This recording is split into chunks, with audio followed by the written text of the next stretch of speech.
교통사고 환자분들이 가해 차량의 사고를 입게 되면은 크게 일반 보험회사하고 그 다음에 공제조합 이렇게 가해 차량이 가입된 보험회사가 나눠지게 되죠. 보통 영업용 경우에는 대부분 이제 공제조합, 영업용 택시 또는 개인 택시 또는 일반 버스 공제, 전세 버스 공제, 화물 공제조합, 또 렌트카 공제조합, 일반인 공제조합도 많습니다. 이런 공제조합에서 가해차를 대신해서 보험 처리를 하는 경우, 그 외에는 일반 보험회사가 있겠죠. 자, 그렇다면은 교통사고 피해자들이 가해 차량에 바쳤는데 가해 차량이 공제에 들 수도 있고 자동차 보험에 들 수도 있지 않겠습니까? 근데 똑같은 보상 규정도 동일한데 불구하고 보통 일반인들이 생각할 때 아유, 보험회사보다는 공제조합이 왜 이래 까다롭고 왜 이렇게 민원도 많이 발생하고 합의가 잘 안 되느냐 궁금해하시는 경우들이 많습니다. 일단은 거기에 대해서 간단하게만 왜 그런지에 대한 내용을 한번 이해를 돕고자 하는 차원에서 한번 말씀드리도록 하겠습니다. 자, 우선 크게 보면요, 자동차 보험에 가입된 차량들은 개인이 개별 할인 할증을 적어야 됩니다. 내 차 가입되어 있으면 내가 자동차 보험회사에 보험을 가입이 되면은 내 사고당, 내 사고가 보험기간 내에 1년 보험기간 내에 사고가 몇 번 났느냐에 따라서 보험료를 할인하게 되고 할증하게 되겠죠. 사고 없으면은 그 다음에 이제 할인을 하게 됩니다. 그죠? 개별 할인 할증을 하는 반면에 공제조합은 틀립니다. 공제조합은 단체 할인 할증을 적용해야 됩니다. 간단하게 이해를 쉽게 말씀드리자면은 한 회사의 차량이 예를 들어 가지고 30대의 차량이 있다. 그럼 차량이 어떤 차량이 사고 낼 수도 있고 다른 차량이 사고 날 수 있지 않겠습니까? 그럼 보험기간 내에 그 차량이 사고가 A 차량, B 차량 사고가 한 번이 날 수도 있고 안 날 수도 있고 여러 번 날 수가 있다는 얘기죠. 그러면은 일반적 자동차 보험 같은 경우는 개별적으로 할인 할증을 하는 반면에 영업용에 있어서는 그 한 보험 기간 내에 몇 번 사고를 해서 얼마나 돈이 나갔냐에 따라서 그 단체 그 보험료를 책정할 때 개별적인 차량에 대한 그 사고에 대한 그 차량에 대해서 보험료를 정하는 것이 아니고 전체 단체 30대면 30대에 대한 그 차량에 대한 보험료를 다음에 적용할 때 할인 할증을 정하게 됩니다. 그러다 보니까 아무래도 사고에 대한 내용에 대해서 사고 처리 또는 사고에 대한 보험금 지급에 대해서 상당히 민감할 수밖에 없겠죠.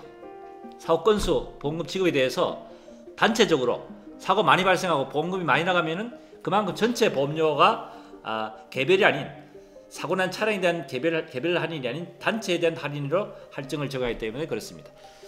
이것이 가장 이제 중요한 요인이 첫 번째 요인이 되는데, 그러다 보니까 공제조합 같은 경우에 있어서는 보상과 직원들이 조합원의 눈치를 볼 수밖에 없습니다.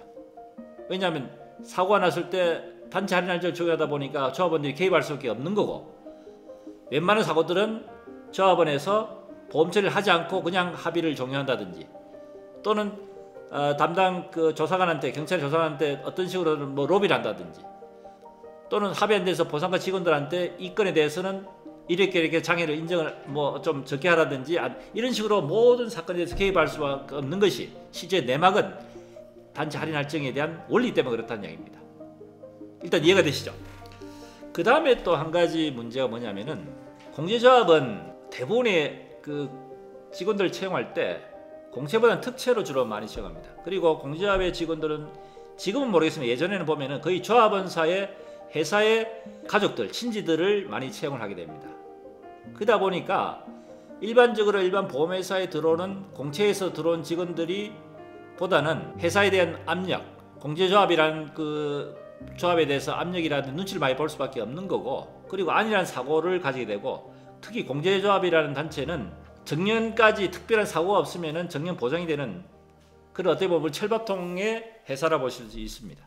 일반 보험회사는 상당히 경쟁이 치열하고 성과를 이런 것에 대해서 민감하기 때문에 피해 보상에 대해서 피해자에 대하는 태도나 자세가 일반 보상과 직원들은 진급을 위해서 열심히 노력할 수밖에 없지만은 공제조합은 그렇지 않다는 얘기입니다. 이런 이유로 해서 공제조합에서는 민원도 많이 발생하게 되고, 또 사고에 대한 어떤 피해자에 대하는 태도 자체도 상당히 안일하게 대하다 보니까 피해자분들 입장에서는 공제조합이 보험회사 보상 직원보다는 훨씬 더 어떻게 보면은 힘들고 대하기가 어렵고, 또 소송도 유발되고, 채무전 청구 소송이라든지 뭐 그냥 소송을 방지하기 위해서 노력하기보다는 소송을 하더라도 그냥 별로 관심을 안 가지는 것이 일반적인 공제조합의 행태입니다. 거기다가 일반 자동차 보험회사는 그 보험회사를 감독하는 기관이 금융감독원이라는 기관에서 감독하기 때문에 민원이 발생이 되면은 상당히 각 보험회사마다 또는 개별적인 그 민원을 받는 담당자마다 상당히 큰 어떤 페널티라든지 문책을 당하게 되는데,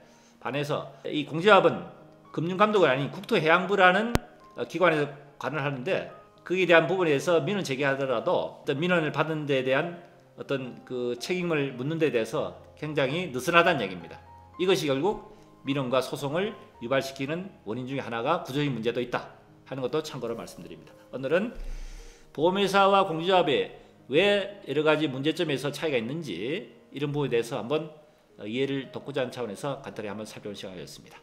참고되셨으면 좋겠습니다.